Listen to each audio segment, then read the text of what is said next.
135 years after the iconic Statue of Liberty was sent to New York City, a new Lady Liberty is on its way to the United States of America. But has the US renewed its vows with liberty, democracy, and freedom? And can its internal and foreign policies today be considered a benchmark for the so-called free world? Soon after the Statue of Liberty was sent in 1886, Spain ceded the Philippines to the US. Seeking colonialism, the US was faced with a Filipino independence struggle. According to the US State Department, the US killed more than 20,000 Filipino combatants, and more than 200,000 Filipino civilians were killed in US concentration camps as a result of violence, famine, and disease. Despite the US playing a vital role in defeating Nazi Germany, declassified documents have revealed many of the US's scandalous dealings with the Third Reich. This includes direct collaboration from the American company IBM and its founder, Thomas Watson, that stretched into the war years. According to a Guardian investigation, George Bush's grandfather, US Senator Prescott Bush, was also a director and shareholder of companies that profited from their involvement with Nazi Germany. And finally, US government officials in collaboration with the CIA actively recruited and worked with known Nazi war criminals such as fascist ideologue Emil Augsburg, who was employed in the US's crusade against Soviet Russia during the Cold War. Despite the overwhelming victory of the Allied powers in the Second World War, the US detonated 2 nuclear weapons on Hiroshima and Nagasaki in Japan, killing more than 200,000 civilians. This remains the only use of nuclear weapons in the history of armed conflict.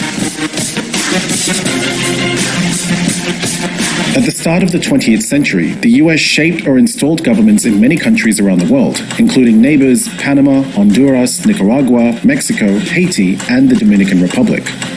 During the Cold War era, the US reached its peak of foreign tampering and interventions, including the 1953 CIA-backed coup in Iran against socialist leader Mohammad Mossadegh to reinstall the autocratic Shah of Iran, and the 1961 Bay of Pigs invasion against Cuba's Castro, in addition to 638 attempts to assassinate the revolutionary leader.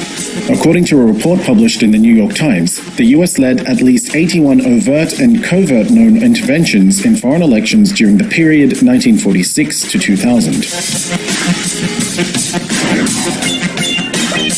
The US's fight against communism meant that the US committed its armed forces extensively in several proxy wars, such as those fought in Vietnam and Korea. The US involvement in Vietnam cost the lives of some 365,000 civilians. This includes massacres committed by US troops against unarmed civilians, such as the My Lai massacre. Vietnam has stated that 2 million civilians on both sides and some 1.1 million North Vietnamese and Viet Cong fighters were killed. The US extensively used chemical warfare during this period. A US program, codenamed Operation Ranch Hand, sprayed 20 million gallons of various herbicides over Vietnam, Cambodia, and Laos from 1961 to 1971. After the 9/11 terrorist attacks in New York City, the US launched another crusade, this time against Iraq and Afghanistan. It lied and claimed that Iraq had weapons of mass destruction. It didn't. The US invaded anyway, resulting in the death of more than 1 million Iraqis in the ensuing invasion, insurgencies, and civil wars. The US practice of torture, rape, and other war crimes in Abu Ghraib prison were also exposed. The US's protracted chaos in the Middle East gave rise to groups such as Daesh, their reign of terror across the Arabian Peninsula and beyond. This is not to mention the US's own active torture and detention base in Guantanamo Bay, Cuba, and its global rendition program.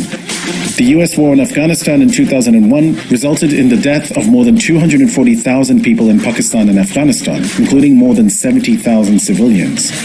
But is this all really a surprise in a country that was built upon slavery and the genocide of its own native indigenous population? As a UN Secretary General once said, there is no difference between diplomacy and deception. And so if the Statue of Liberty is supposed to represent the US's outlook to the world, it is arguably a deception not only to the world, but more importantly, to its own children who witness what happened,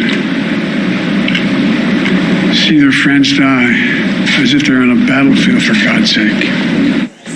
It's a time to turn this pain into action for every parent, for every citizen in this country.